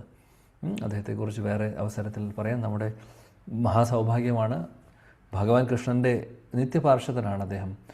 രൂപഗോസ്വാമി, ജീവഗോസ്വാമി ഇവരെല്ലാവരും ഇവിടെ വന്നു നമ്മളെ ഒരുപാട് കാര്യങ്ങൾ പഠിപ്പിച്ചതിന്. മഹാപ്രഭു വന്നതിന് ശേഷം, ചൈതന്യ മഹാപ്രഭു തിരിച്ചു പോയതിന് ശേഷം ഇവരെയാണ് ഇതെല്ലാം ഏൽപ്പിച്ചിട്ടുള്ളത് ഇനി മുന്നോട്ട് കാര്യങ്ങൾ പഠിപ്പിക്കാൻ വേണ്ടി. അപ്പോൾ അവരിതെല്ലാം ഭംഗിയായിട്ട് ഇതിനെ എക്സ്പ്ലെയിൻ ചെയ്ത് തന്നിട്ടുണ്ട്. നമ്മുടെ ഒരു ആയുസ്സല്ല, 100 ആയുസ്സല്ല, എത്ര ജന്മങ്ങളെടുത്താലും അവർ തന്നിട്ടുള്ള പുസ്തകങ്ങളും ശാസ്ത്രങ്ങളും പഠിക്കാനുള്ള ഒരു സമയവും അതിനുള്ള ബുദ്ധിയും നമുക്കുണ്ടോ എന്നുള്ളത് സംശയമാണ്. എത്ര ജന്മങ്ങൾ എടുക്കേണ്ടി വരുമെന്നറിയില്ല. അത്രമാത്രം ഡീറ്റെയിൽഡാണ് അതെല്ലാം. എനിവേ, ഇപ്പോൾ പറയുന്നത് ഭഗവാന്റെ മഹാകൃപ ഉള്ളവർക്ക്, ഭാഗ്യമുള്ള ആത്മാക്കൾക്ക്, ഭാഗ്യമുള്ള ഈ പറയുന്ന നമ്മളെപ്പോലുള്ള ബദ്ധാത്മാക്കൾക്ക് ഇവിടെ ഭക്തിയുത സേവനങ്ങൾ ചെയ്യാനുള്ള ഒരു അവസരം അവർ കിട്ടുമ്പോൾ അത് എടുത്ത് അവസരം എടുക്കുന്നു, മുന്നോട്ട് പോകുന്നു. അങ്ങനെ അവർക്ക് ഈ ലോകത്തിൽ നിന്ന് രക്ഷപ്പെടാനുള്ള മാർഗവും ഇവിടെ ഭഗവാൻ നമുക്ക് പറഞ്ഞു തരുന്നുണ്ട്. പ്രഭുപാദി മഹത്വത്വത്തെക്കുറിച്ച് ചെറുതായിട്ട് പറയുന്നു. നമ്മൾ ഓൾറെഡി ഇതിനെക്കുറിച്ച് പറഞ്ഞു. ആധ്യാത്മിക ആകാശത്തിലെ ഒരു ചെറിയ ഭാഗമാണ് മഹത്വത്വം എന്ന് പറയുന്നത്. എന്നാൽ മഹത്വത്വം അവിടെയാണ് സൃഷ്ടി, ഈ ഭൗതിക ലോക സൃഷ്ടി സംബന്ധിച്ചിട്ടുള്ള എല്ലാ കാര്യങ്ങളും നടക്കുന്നത് അവിടെയാണ്. അത്രയും മനസ്സിലാക്കിയാൽ മതി. ശ്രീ മഹാവിഷ്ണുവിൻ്റെ അല്ലെങ്കിൽ കാരണോദ ശൈവിഷ്ണുവിൻ്റെ ആ ദൃഷ്ടിയിലൂടെയാണ് ജീവാത്മാക്കളെ അദ്ദേഹം പ്രകൃതിയിലേക്ക്, അദ്ദേഹം പ്രകൃതി ഒരു സ്ത്രീയായിട്ട് കണക്കാക്കുവാണെങ്കിൽ അതിലേക്ക് ഗർഭപാത്രത്തിലേക്ക് കൊടുക്കുന്ന പോലെ മഹാവിഷ്ണുവാണ് ആ ഒരു ബീജത്തെ കൊടുക്കുന്നത്. ബീജം എന്ന് ഉദ്ദേശിക്കുന്നത് ജീവാത്മാക്കളെ. നമ്മളിതിനെക്കുറിച്ച് കഴിഞ്ഞ ക്ലാസ്സിൽ ചർച്ച ചെയ്തിരുന്നു. മഹാദേവൻ്റെ റോളും ദുർഗാദേവിയുടെ റോളും എല്ലാം നമ്മൾ ചർച്ച ചെയ്തിട്ടുണ്ട്. ഇനി കൂടുതൽ അതിനെക്കുറിച്ച് പറയുന്നില്ല. ഓക്കെ, അതാണ് ആദ്യത്തെ ശ്ലോകത്തിലും ഭാവാർത്ഥത്തിലും പഠിക്കുന്ന കാര്യം.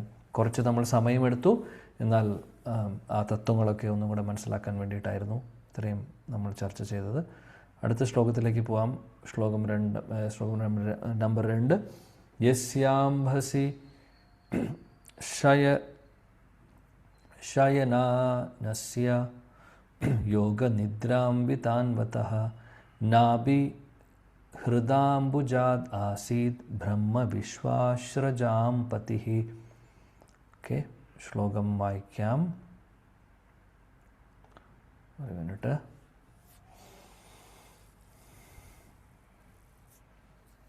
ദേവു മാതാജി. ശ്രീകൃഷ്ണ പ്രഭു. ശ്ലോകം 2. യസ്യംഭസി ശയാനസ്യ യോഗനിദ്രാം വിദന്വദാ നാഭിഹൃദാംബുജദാസി ബ്രഹ്മ വിശ്വസൃജാംപതി. വിവർത്തനം കൂടെ വായിച്ചോളൂ. വിവർത്തനം. പുരുഷാവതാരത്തിന്റെ ഒരു ഭാഗം പ്രപഞ്ച സാഗരത്തിൽ ശയിക്കുന്നു.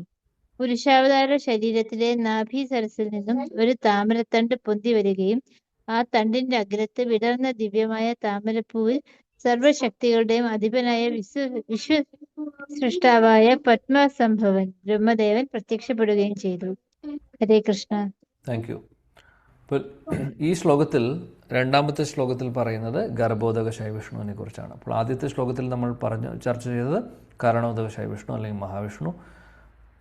അപ്പോൾ ഗർഭോദകശായ വിഷ്ണു ഓരോ ബ്രഹ്മാണ്ടത്തിനകത്തുകൊണ്ട് അദ്ദേഹം ഇവിടെ ഗർഭോദക എന്ന് പറയുന്ന സമുദ്രം, അതായത് പറയുന്നത് ബ്രഹ്മാണ്ടത്തിൻ്റെ പകുതിയും ഈ ഗർഭോദക ഓഷ്യൻ അല്ലെങ്കിൽ സമുദ്രമാണ്. അവിടെയാണ് ഗർഭോദകശായ വിഷ്ണു കിടക്കുന്നത്.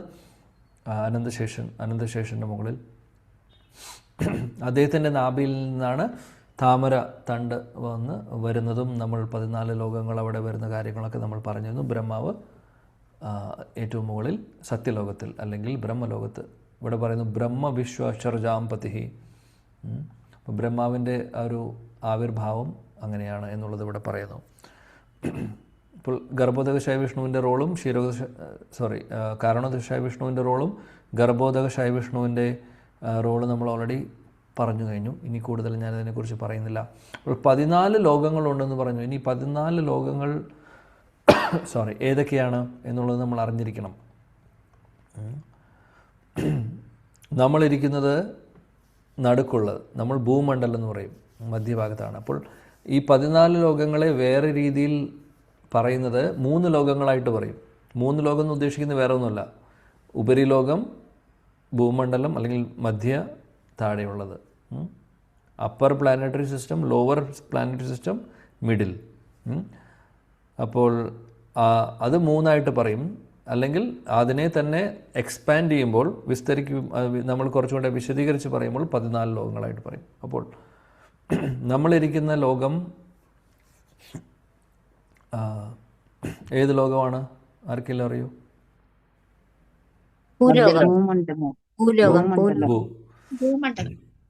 ഭൂമണ്ഡലം, ഭൂലോകം. ഓക്കെ, നടുക്കുള്ളത്. ഇനി നമ്മുടെ മുകളിൽ ഭൂവർ ലോകമുണ്ട്, അതിന് മുകളിൽ സ്വർഗലോകമുണ്ട്, അതിന് മുകളിൽ മഹർലോകമുണ്ട്, അതിന് മുകളിൽ ജനലോകമുണ്ട്, അതിന് മുകളിൽ തപ ഉണ്ട്, അതിന് മുകളിൽ സത്യലോകം. അങ്ങനെ 7 ആണ് വരുന്നത്. ഭൂഭൂവർ സ്വർ മഹർ ജനസ് തപ സത്യ. സത്യലോകത്തിലാണ് ബ്രഹ്മാവുള്ളത്. ഇനി താഴെയുള്ള 7 പ്ലാനറ്ററി സിസ്റ്റം ശ്രദ്ധിക്കണം. തല, അതല, വിതല, വിതലം, സുതലം, തലാതലം, മഹാതലം, രസാതലം, പാതാളം.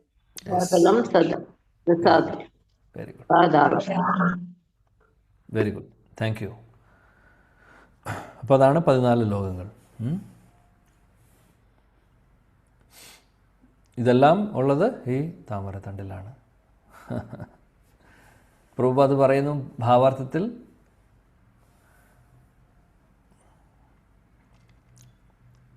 ചുരുക്കത്തിൽ പറയുവാണെങ്കിൽ അദ്ദേഹം പറയുന്നു, അദ്ദേഹം പറയും പുരുഷാവതാരങ്ങളെക്കുറിച്ച് അദ്ദേഹം ചുരുക്കിക്കൊണ്ട് പറയുവാണ്. കാരണോദകശായ വിഷ്ണു ഭൗതിക ലോകത്തിൽ പ്രപഞ്ചത്തിൻ്റെ സൃഷ്ടി സംബന്ധിച്ചുള്ള ഓരോ മൂലകങ്ങളെയും സൃഷ്ടിക്കുന്നു. മഹത്വത്വം അദ്ദേഹത്തിൽ നിന്ന് വരുന്നു. രണ്ടാമത്തെ ഗർഭോദകശായ വിഷ്ണു ഓരോ ബ്രഹ്മാണ്ടത്തിനകത്തേക്കും കയറുന്നു. മൂന്നാമത്തെ ക്ഷീരോദകശായ വിഷ്ണു പരമാത്മാവായിട്ട് ഓരോ ജീവജാലങ്ങളിലും ഓരോ ആറ്റത്തിനകത്തും ഓരോ കണത്തിനകത്തും ഉണ്ട് എന്നുള്ളത് അദ്ദേഹം ഒന്നും കൂടെ നമ്മളെ ഓർമ്മിപ്പിക്കുന്നു. പിന്നീട് വേറൊരു കാര്യം കൂടെ പ്രഭുപാദ് പറയുന്നത് എന്താണെന്ന് വെച്ചാൽ, പല നിരീശ്വരവാദികൾ പറയുന്ന പോലെ നിരീശ്വരവാദികൾ പറയുന്നു ഈ സൃഷ്ടി, നമ്മൾ നേരത്തെ ഇതിനെക്കുറിച്ച് പറഞ്ഞു ആക്ച്വലി, സൃഷ്ടിക്ക് പുറകിൽ ഒരു സൃഷ്ടികർത്താവ് ഇല്ല എന്നുള്ളത്, എങ്ങനെയോ വന്നു എന്നുള്ളത് പറയുന്നത്. സൃഷ്ടികർത്താവില്ലെങ്കിൽ, അതിൻ്റെ പുറകിൽ ഒരാളില്ലെങ്കിൽ, ഒരു ബിൽഡിംഗ് പണിയണമെങ്കിൽ ഒരു എൻജിനീയർ വേണം, പെട്ടെന്ന് ഒരു ബിൽഡിങ്ങായിട്ട് ഇങ്ങനെ വരുമോ? ഇല്ല. അതിന് പുറകിൽ ആളുകൾ വേണം. അത് ആളുകളില്ലെങ്കിൽ അതിൻ്റെ അത് സൃഷ്ടിക്കാൻ ഒരാൾ വേണ്ടേ?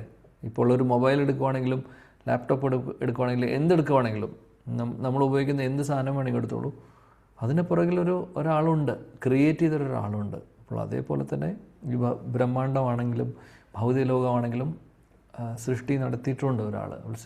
സൃഷ്ടികർത്താവുണ്ട്. അത് ആ വ്യക്തിയാണ് ഭഗവാൻ. അല്ലാതെ മറ്റുള്ള ചില തിയറീസ് പറയുന്ന പോലെ ഈ ഭൗതിക പ്രപഞ്ചം ഭഗവാനിൽ നിന്ന് വന്നു എന്നുള്ളൊരു കൺസെപ്റ്റ് അവർക്കില്ല. അവർ പറയുന്നു ഇത് എങ്ങനെയോ സംഭവിച്ചു. അതായത് ഈ ഭഗവാൻ എന്ന് പറയുന്ന വ്യക്തി ഇതിലുള്ള റോളൊന്നുമില്ല. അതായത് അദ്ദേഹത്തിൻ്റെ അവതാരങ്ങൾക്ക് പോലും പ്രസക്തിയില്ല എന്ന് പറയും. അവർ പറയുന്നത് എന്താണെന്ന് വെച്ചാൽ, ഭഗവാൻ അവതാരമെടുക്കുന്ന സമയത്ത്, അല്ലെങ്കിൽ ഇതെല്ലാം എങ്ങനെയോ സംഭവിച്ചു, ഭഗവാൻ ഇടയ്ക്ക് അല്ലെങ്കിൽ അങ്ങനെ ഒരാൾ വരുന്നുണ്ട്. പക്ഷെ ആ ആൾ എവിടെ നിന്ന് വരുന്നു എന്ന് ചോദിച്ചു കഴിഞ്ഞാൽ പറയും ബ്രഹ്മജ്യോതിയിൽ നിന്ന് വരുന്നു എന്ന് പറയും. ബ്രഹ്മജ്യോതി എന്താണ്? ബ്രഹ്മജ്യോതിയാണ് എല്ലാം. അപ്പോൾ ബ്രഹ്മജ്യോതി അവർ പറയുന്നു ആധ്യാത്മിക ലോകത്തിൻ്റെ, അല്ലെങ്കിൽ ആധ്യാത്മിക ലോകം എന്ന് പറയുന്ന കൺസെപ്റ്റ് അവർക്കില്ല. ഭൗതിക ലോകത്തിന് അപ്പുറത്താണ് ബ്രഹ്മജ്യോതി, അത്രയും മനസ്സിലാക്കുന്നുണ്ട്. എന്നാൽ അതിനപ്പുറത്തേക്ക് അവർക്കൊന്നും അറിയില്ല. അപ്പോൾ അവർ പറയുന്നു ഭഗവാൻ ഇവിടെ അവതാരമെടുക്കുമ്പോൾ നമ്മളെപ്പോലെ ഭൗതിക ശരീരം സ്വീകരിക്കുന്നു എന്നുള്ളത്. എന്നാൽ ഒരു കാര്യം മനസ്സിലാക്കണം, അദ്ദേഹം പരമദിവ്യോത്തമ പുരുഷനാണ്. പരമദിവ്യോത്തമ പുരുഷൻ എന്ന് കഴിഞ്ഞാൽ ഈ ഭൗതിക ലോകത്തിന് അതീതമായിട്ടാണ് അദ്ദേഹം ഉള്ളത്. അദ്ദേഹം ഇവിടെ ഈ ഒരു ഭൗതിക ലോകത്തിലെ ത്രിഗുണങ്ങളോ ഈ ഭൗതിക ലോകത്തിലെ ഒന്നും തന്നെ അദ്ദേഹത്തിൻ്റെ ബാധിക്കുന്ന കാര്യങ്ങളല്ല. ബട്ട് അദ്ദേഹത്തിൻ്റെയാണ് ശക്തി, അദ്ദേഹത്തിൻ്റെ ബഹിരാംഗ ശക്തിയാണ് എന്നുള്ളത് ശരിയാണ്. എന്നാൽ അദ്ദേഹത്തെ ബാധിക്കുന്ന കാര്യങ്ങളല്ല ഇതൊന്നും. അതുകൊണ്ട് പ്രഭുപാദ് നമ്മളെ ഓർമ്മിപ്പിക്കുന്നു, പുരുഷനും പ്രകൃതിയെക്കുറിച്ചും പറയുവാണ്. പുരുഷൻ ഇല്ലെങ്കിൽ പ്രകൃതി, അല്ലെങ്കിൽ പ്രകൃതിയിൽ വേറെ, അതായത് പ്രകൃതിയില്ല, അല്ലെങ്കിൽ പ്രകൃതിയിൽ നിന്ന് വേറെ ഒന്നും വരുന്നില്ല എന്നുള്ളത്. ഇപ്പോൾ ഒരു പുരുഷനും സ്ത്രീയും കൂടെ കൂടുമ്പോഴാണ് കുട്ടികളുണ്ടാവുന്നത്, അല്ലേ? അതേ ഒരു പ്രക്രിയയാണ് പറയുന്നത് പ്രഭുപാദ്. അതുകൊണ്ട് പുരുഷൻ, ആ പരമദിവ്യോത്തമ പുരുഷനാണ് ഭഗവാൻ വിഷ്ണു, കാരണോദശായ വിഷ്ണു. അദ്ദേഹം ഇല്ലെങ്കിൽ വേറെ ഒന്നുമില്ല, ഈ സൃഷ്ടി ഒന്നും നടക്കുന്നില്ല, ഒന്നും നടക്കാൻ പോകുന്നില്ല. അപ്പോൾ അതാണ് പറയുന്നത്. പ്രകൃതി മാത്രമല്ല ഇതിന് കാരണം. കാരണം എന്തുകൊണ്ട് പ്രഭുപാദ് പറയുന്നു വെച്ചാൽ, ചില തിയറി പ്രകാരം പറയുന്നു എല്ലാം പ്രകൃതിയിൽ നിന്ന് വരുന്നതാണെന്ന്. അതിൻ്റെ പുറകിലൊരു പുരുഷനുണ്ടെന്നുള്ളൊരു കൺസെപ്റ്റ് ഇല്ല അവർക്ക്. പ്രകൃതിയിൽ നിന്ന് എങ്ങനെ വരുന്നു ചോദിച്ചു കഴിഞ്ഞാൽ അപ്പോഴാണ് അവർ പറയുന്നത് ബോംബ് പൊട്ടുന്ന പോലെ, അല്ലെങ്കിൽ ഒരു സുപ്രഭാതത്തിൽ ഇങ്ങനെ വന്നു എന്നൊക്കെ പറയുന്നത്. എന്നാൽ അതിൻ്റെ പുറകിൽ ഒരു വ്യക്തിയുണ്ട്, ആ പുരുഷൻ, പരമപുരുഷനുണ്ട് എന്നുള്ളത് ആളുകൾ മനസ്സിലാക്കുന്നില്ല. അപ്പോൾ പ്രഭുപാദ് ആ പരമപുരുഷൻ്റെ പ്രസക്തിയെക്കുറിച്ചാണ് ഭാവാർത്ഥത്തിൽ പറയുന്നത്. ആ പുരുഷൻ, ആ ഭഗവാൻ, പരമദിവ്യോത്തമ പുരുഷൻ, അദ്ദേഹം പ്രകൃതിയിൽ ബീജം കൊടുക്കുന്നില്ലെങ്കിൽ ഇതൊന്നും നടക്കുന്നില്ല, ഇതൊന്നും നടക്കാൻ പോകുന്നില്ല. അദ്ദേഹം മൂലകങ്ങൾ സൃഷ്ടിച്ചിട്ടുണ്ടായിരുന്നില്ലെങ്കിൽ ഇതൊന്നും ഈ ഭൗതിക ലോകമേ ഇല്ല. അതാണ് പ്രഭുപാദ് ഇവിടെ പറയുന്നത്. ഒരു ശ്ലോകം കൂടെ നമുക്ക് നോക്കാം. യസ്യാവയവ്യ സംസ്ഥാനേ കൽപ്പിതോ ലോകവിസ്തരഃ തദ്വൈ ഭഗവതോ രൂപം വിശുദ്ധം സത്വമൂർജിതം. ഓക്കെ,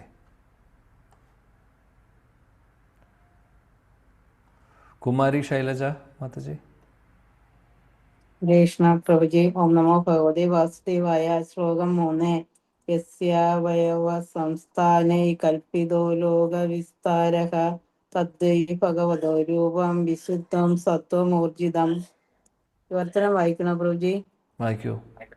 വിവർത്തനം. ശ്രീല പ്രഭാതർക്ക് ജയ്. വിശാലവും ബൃഹത്വവുമായ പുരുഷ സ്വരൂപത്തിൽ സർവപ്രപഞ്ച ഗ്രഹവ്യൂഹങ്ങളും സ്ഥിതി ചെയ്യുന്നു എന്ന സുഷ്ഠിതമായ ഭൗതിക ഘടകങ്ങളെ ആശ്രയിക്കാതെ അദ്ദേഹത്തിനു നിലനിൽക്കാം.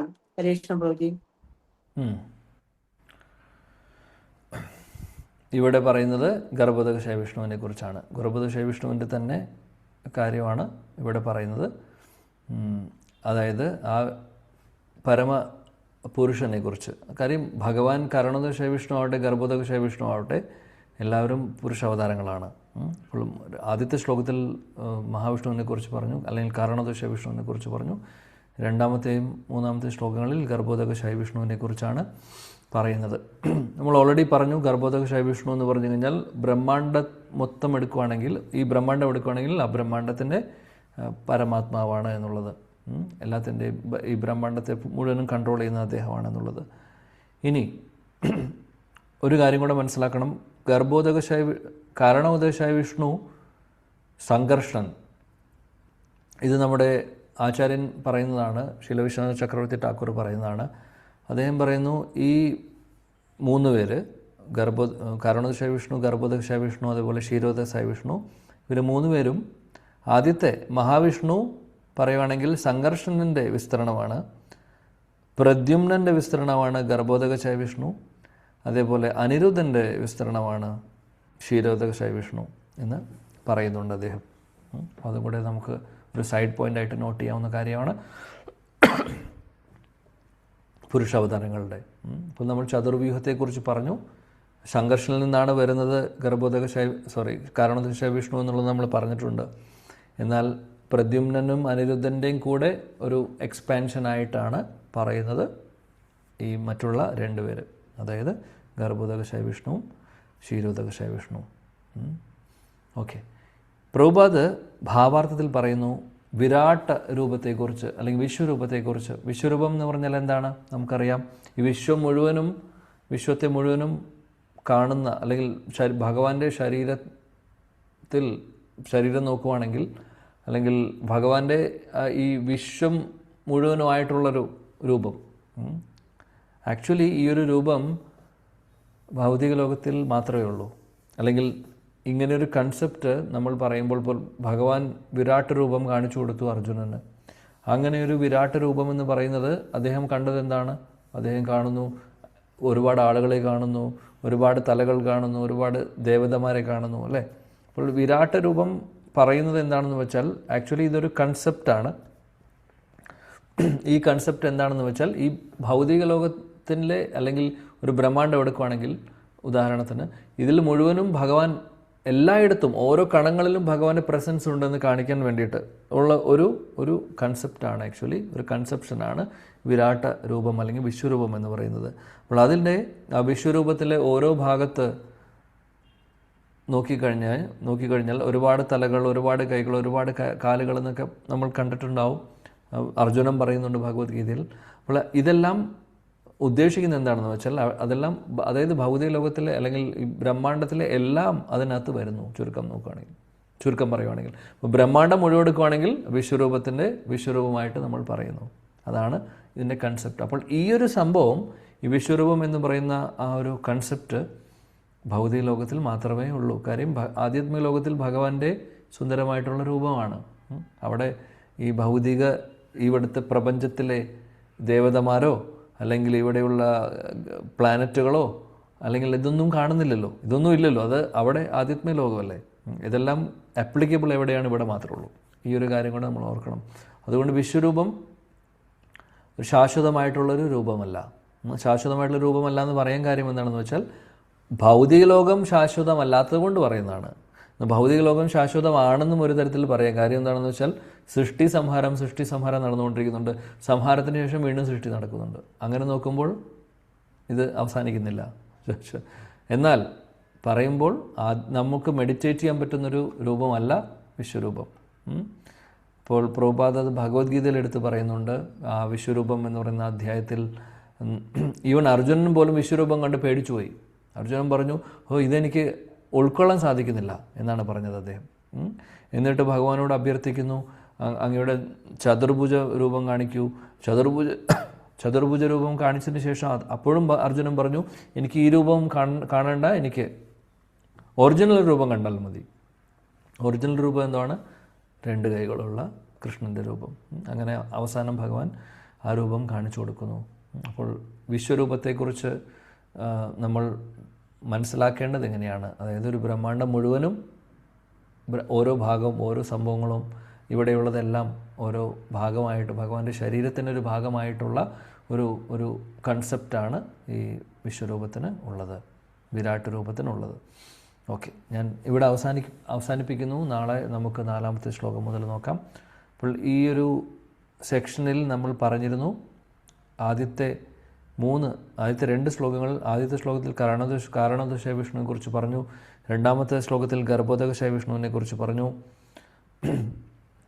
3-ാമത്തെ ശ്ലോകത്തിൽ ഗർഭോദകശായ വിഷ്ണുവിനെ കുറിച്ച് തന്നെയാണ് പറഞ്ഞത്. എന്നാൽ അത് വിശ്വരൂപം എന്ന് പറയുന്ന കൺസെപ്റ്റ് എന്താണെന്നുള്ളത് ഗർഭോദകശായ വിഷ്ണുവിൻ്റെ ആ ശരീരത്തിൽ ഉള്ളതാണ് എന്നുള്ളത്. കാര്യം ഈ ഒരു ബ്രഹ്മാണ്ടം മുഴുവൻ എടുക്കുകയാണെങ്കിൽ അത് ഗർഭോദകശായ വിഷ്ണുവിൻ്റെ ശരീരത്തിൽ പല പല ഈ പറയുന്ന 14 ലോകങ്ങളും ഒക്കെ ഇതെല്ലാം അദ്ദേഹത്തിൻ്റെ വിരാട്ട രൂപത്തിൽ വരുന്നു എന്നുള്ളതാണ് പറയുന്നത്. ഓക്കെ, ഇനി 4-ാമത്തെ ശ്ലോകത്തിൽ എന്താണെന്നുള്ളത് നമുക്ക് നാളെ നോക്കാം. Okay, thank you. എല്ലാവരോടും നന്ദി പറയുന്നു. ഗ്രന്ഥരാജ് ശ്രീമദ് ഭാഗവതം കി ജയ, ജഗദ്ഗുരു ശീല പ്രഭുപാദ കി ജയ, സമവേദ ഗൗര ഭക്തവൃന്ദ കി ജയ, നിതായ ഗൗര പ്രേമാനന്ദേ. ഹരേ കൃഷ്ണ. ഒരു കഴിഞ്ഞ ക്ലാസ്സിൽ പറയണ്ടായി ഒരു ബ്രഹ്മാണ്ടത്തിൽ ഒരു സൂര്യൻ മാത്രമേ ഉണ്ടാവുള്ളൂ എന്നൊരു ചോദ്യം ഉണ്ടായിരുന്നു. അതിനെന്ത് ഉത്തരം പറയാൻ പറ്റും? യെസ്, ഒരു ബ്രഹ്മാണ്ടത്തിൽ ഒരു സൂര്യനേ ഉള്ളൂ. പല ബ്രഹ്മാണ്ടം പല സൂര്യനല്ലേ? ബ്രഹ്മാണ്ടം എന്ന് പറഞ്ഞാൽ ഒരു യൂണിവേഴ്സ്. അപ്പോൾ ഇതേപോലെ അനേക കോടി ബ്രഹ്മാണ്ടങ്ങളുണ്ട്. നമ്മളിരിക്കുന്ന ബ്രഹ്മാണ്ടത്തിൽ ഒരു സൂര്യനാണുള്ളത്. അപ്പോൾ ഈ സൂര്യനാണ് ഉപരിലോകങ്ങളിലും സൂര്യപ്രകാശം കൊടുക്കുന്നത്. ആക്ച്വലി ഇപ്പോൾ ഒരു സൂര്യദേവനേ ഉള്ളൂ, അല്ലെങ്കിൽ ഒരു സൂര്യനേ ഉള്ളൂ ഈ ബ്രഹ്മാണ്ടത്തിൽ. ഇതേപോലെ വേറെ ബ്രഹ്മാണ്ടങ്ങളിൽ അവിടെയും ലോകങ്ങളുണ്ടാവും. ആ ഒരു കാര്യം അവിടെ പല ഗ്രഹങ്ങളും ഉണ്ടാവും, പല പ്ലാനറ്ററി സിസ്റ്റംസ് ഉണ്ടാവും, അവിടെയും സൂര്യനും ചന്ദ്രനും ഒക്കെ ഉണ്ടാവും. എന്നാൽ ഒരു ബ്രഹ്മാണ്ടത്തിൽ ഒരാളേ ഉള്ളൂ. ചന്ദ്രനാവട്ടെ സൂര്യനാവട്ടെ രണ്ടും ഒന്നേ ഉള്ളൂ. അത് 5-ാമത്തെ സ്കന്ധത്തിൽ നമ്മൾ കൂടുതൽ പഠിക്കുന്നുണ്ട്. ഈ കോസ്മോളജിയെക്കുറിച്ച് അവിടെ പഠിക്കുന്നു. കുറച്ച് ടെക്നിക്കലായിട്ടുള്ള സ്ഥലമാണ്. കുറേ അതായത് ഇവിടെ നിന്നുള്ള ദൂരവും സൂര്യനിൽ നിന്നുള്ള ഭൂമണ്ഡലത്തിൽ നിന്നുള്ള ദൂരവും കാര്യങ്ങളൊക്കെ പറയുന്നുണ്ട്. എനിവേ അതൊക്കെ അവിടെ എത്തുമ്പോൾ നമുക്ക് നോക്കാം. വിവസ്വാനാണോ പ്രഭു? വിവസ്വാനാണ് സൂര്യദേവൻ്റെ പേര് ഇപ്പോഴത്തെ. പക്ഷെ ഒരു കാര്യം കൂടെ നമ്മൾ മനസ്സിലാക്കണം. ബ്രഹ്മാവിൻ്റെ കൽപ്പം എന്ന് പറഞ്ഞു കഴിഞ്ഞാൽ, ഒരു കൽപ്പം എന്ന് പറഞ്ഞു കഴിഞ്ഞാൽ, അല്ലെങ്കിൽ ഒരു ദിവസത്തെ കൽപ്പം എന്ന് പറയുന്നു. ബ്രഹ്മാവിൻ്റെ ഒരു ദിവസത്തിൽ 14 മന്വന്തരമുണ്ട്. 14 മന്വന്തരം എന്ന് പറഞ്ഞു കഴിഞ്ഞാൽ 14 പ്രാവശ്യം ഈ ദേവതമാരെല്ലാവരും മാറുന്നുണ്ട്. അപ്പോൾ ഈ കൽപ്പത്തിലെ സൂര്യദേവനാണ്, ഒരു കൽപ്പത്തിലെ സൂര്യദേവനാണ് വിവസ്വാൻ. അദ്ദേഹം മാറും. അതായത് കൽപ്പത്തിൽ 14, അതായത് ബ്രഹ്മാവിൻ്റെ ഒരു ദിവസത്തിൽ 14 മാനേജ്മെൻറ്റ് മാറുന്നുണ്ട്. ഇന്ദ്രൻ മാറും, സൂര്യൻ മാറും, ചന്ദ്രൻ മാറും, എല്ലാവരും. ബ്രഹ്മാവിൻ്റെ ഒരു ദിവസത്തിൽ 14 പ്രാവശ്യം മാറും. അതിൽ വൺ ഓഫ് ദ സൂര്യദേവനാണ് വിവസ്വാൻ. എത്ര കോംപ്ലിക്കേറ്റഡ് ആണ്. കോംപ്ലിക്കേറ്റഡ് ഇൻ ദ സെൻസ് ഒരുപാട് നമ്മൾ വിചാരിക്കുന്ന പോലെയല്ല. ഒരുപാട് ഈ സൃഷ്ടി എന്താ പറയുക, കാര്യങ്ങളെല്ലാം ഒരുപാട് ഡീപ്പാണ് ആക്ച്വലി. ബ്രഹ്മാവിൻ്റെ ഒരു റെസ്പോൺസിബിലിറ്റി ഒന്ന് ആലോചിച്ച് നോക്കൂ. അദ്ദേഹത്തിൻ്റെ ഒരു ദിവസത്തിൽ തന്നെ 14 പ്രാവശ്യം യൂണിവേഴ്സൽ മാനേജ്മെൻറ്റ് മാറിക്കൊണ്ടിരിക്കുകയാണ്. സൂര്യൻ, ചന്ദ്രൻ, ഇന്ദ്രൻ. വേറെ ഒരു പ്ലാനറ്റിൽ 100 തലയുണ്ടെന്ന് അങ്ങനെ പറഞ്ഞു കേട്ടു. വേറെ ബ്രഹ്മാണ്ടങ്ങളിൽ 4 തലയുള്ള ബ്രഹ്മാവ് മാത്രമല്ല, 4, 8, 10, 14 അങ്ങനെ 1000 തലയുള്ള ബ്രഹ്മാവുമാരും ഉണ്ടെന്നാണ് പറയുന്നത്. അതിനൊരു ഉദാഹരണം, അതിനൊരു ലീലയായിട്ട് പറയുന്നുണ്ട്. ദ്വാരകയിൽ ഒരിക്കൽ കൃഷ്ണൻ ഇരിക്കുന്ന സമയത്ത് അവിടെ നമ്മുടെ ബ്രഹ്മാവ് പോകുന്നു. നമ്മുടെ ബ്രഹ്മാവ് പോകുമ്പോൾ അകത്തോട്ട് നമ്മുടെ സോൾജേഴ്സ് കയറ്റിവിടില്ല. ആരാണെന്ന് ചോദിക്കും.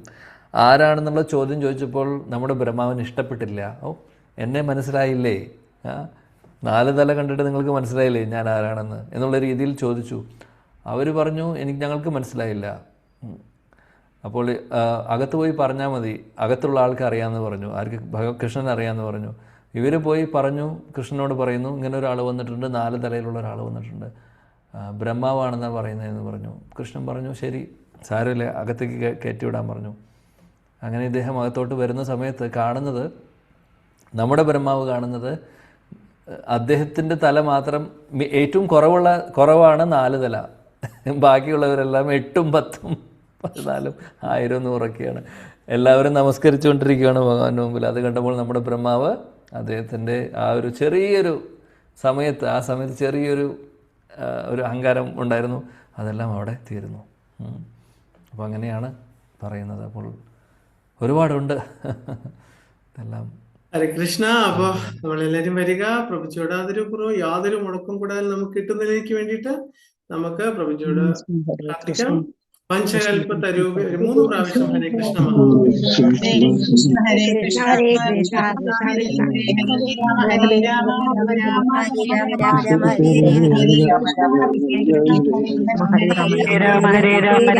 ഹരേ ഹരേ ഹരേ കൃഷ്ണ കൃഷ്ണ കൃഷ്ണ ഹരേ ഹരേ ഹരേ രാമ രാമ രാമ